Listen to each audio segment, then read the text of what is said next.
Yeah, he has been in early intervention since a little before his first birthday and receiving services through them. And then the big change here recently is he turned 3, so he aged out of the program. And the board has helped set up a meeting with the Lima City schools and then all the meetings throughout until we started services with the Lima City school to get his services transferred from early intervention to Lima City services. We actually started services earlier this month. Since it's school-based, they want it to be like in a school setting, so it's just him versus early intervention where I was involved in the therapy sessions as well. So it's kind of been a little bit of a transition, but I think it's going well so far. We're only going to school for therapy right now, so he doesn't go full-time in their preschool program yet. It went really well, actually. So they helped us get from to preschool, so we had interventions at the house. And then we went into the Children's Developmental Center for preschool, so they made sure they had goals set for him already as far as what he needed to work on and what preschool should look like for him. And then they also helped us get into school through Lima City schools while he was in preschool. So he technically did a whole day just at 2 different schools. They made sure we had transportation between both schools, and then helped us have his IEP written for when he started kindergarten. I didn't realize then that every year was like a different transition. So when you went from intervention to preschool was a different transition, and then into actual school was a different transition. So it was helpful to have someone who already knew what that looked like and the resources that helped us make it easier and a little bit smoother. When he was younger, our SSA helped him get shoes that were Nike shoes that had the Nike zips, would zip around his brace. That was things they looked into. They've helped us get monitors for the bed, like if he was to have a seizure while he was asleep, it would alert to my phone. So our SSAs have helped a lot, honestly. Does change scare you much? Yeah. Yeah. So scary, but also exciting at the same time. That's good. Back in '94, when I was getting qualified, you had to be in a skilled nursing facility for 30 days so they could get your level of care down. And that is a very important part that I had to go through to get my waiver started. Talk about something challenging, that's challenging. My caregivers are mainly my friends now. They've become more than caregivers to me, they're my friends. Before I even moved out of my mom's house, the county board stepped in and provided me and my caregiver every other week. We'd go on black and white cab to the mall or somewhere for a couple hours on a Wednesday. You guys have just helped me with the provider list or with me and my SSA. I've been at my own place since 2008 is when I bought it. I went from a renter to an owner, and then I had to end up paying a mortgage, and I was able to pay that off on my own. So many individuals have their own home and can actually say, I paid it off, it's mine. That's the most exciting thing I've ever done. The plus side of change, I would say, go for it. You may be a little scared at first, because I know I was, but you'll get used to it. You'll have direct support staff that will work alongside of you during the whole thing.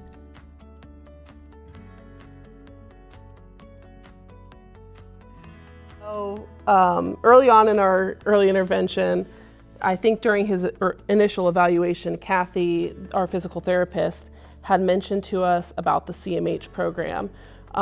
We were getting referred to a neurologist for tremors in Lincoln's hands, and she told us about the program. She reached out to Amy Niedermeyer over in the health department, and Amy was wonderful. She helped us get set up with the CMH program, the application process and the approval process, and that allowed for us to get additional financial support. It works basically like a secondary to our insurance for a lot of diagnostic testing, including MRIs, EEGs, things like that. You get to go to all the games free at school. Before you got to play on the basketball team, you were able to ride the bus and go with the team. He's always been included as part of the team, whether it's football, basketball, baseball. They definitely include him a lot. Done a commercial for United Way, Sertoma of Lima. We've done something for them also. So. Last, how long were you? YW or YMCA? YMCA. How long were you there? Last summer? Yeah. Weeks or? Yeah. And did you have transportation to ride to? Yeah. Yeah. Did the board provide that or? Yeah. Okay.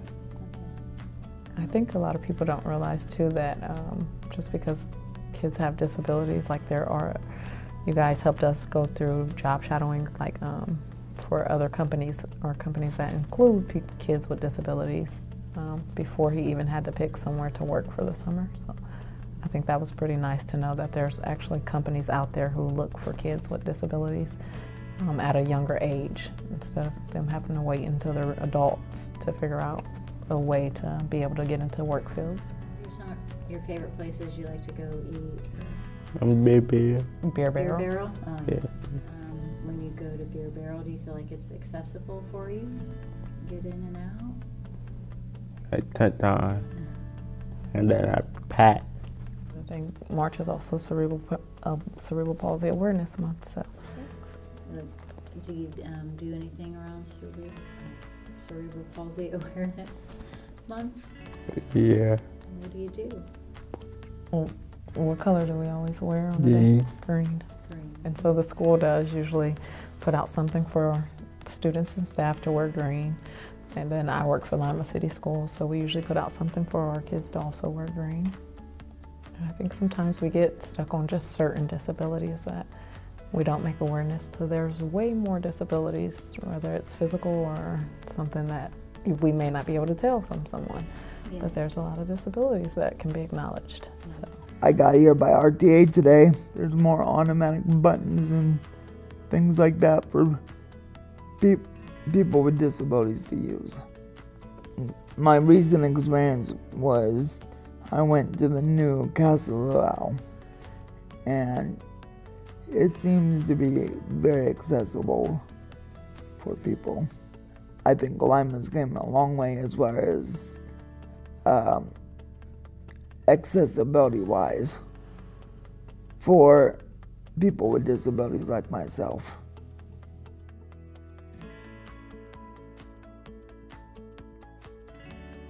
I don't have any true concerns as far as the service, how the services go. My biggest concern is that he just continues to enjoy it. He really enjoyed having the therapist come over from early intervention. He always called them his friends. He'd wait by the window for his friends to come play with him.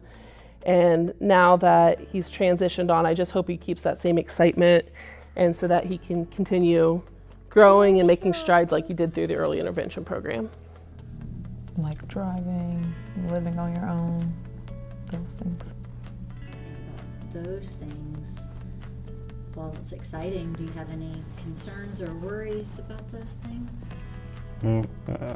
Hey, Dieter. Having a seizure when? By myself. Like when you're living by yourself. And what do you think would help you be more independent as you get older? It helped me too much. For people not to help you too much, to just try to be able to do a lot on your own. Yeah. Yes. Like if you feel like somebody may be helping you too much and you want to do it yourself, do you feel like you can speak up and let them know? That time. Hard. Yeah, that time. Sometimes I'm usually like, especially with the kids at school, that's part of transitions that we've had to work on telling the kids in the class, like, okay, he can do it, let him do it on his own, because sometimes he'll let them do it and he'll sit back, but it does make it good, like for basketball and stuff, when everyone's helping him or making sure he's okay and safe at all times. But yeah, sometimes I'm like, tell them that you can do it, or you can just show them. You don't have to be nervous to show them that you can walk freely without your walker sometimes, or that you can actually talk and speak up for yourself. I did not know the property tax was part of the funding for the county board.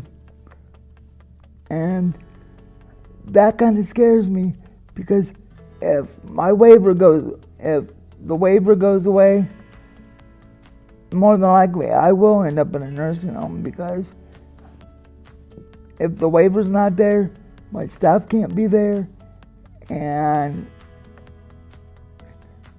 I can't function without my staff. And I'm speaking to the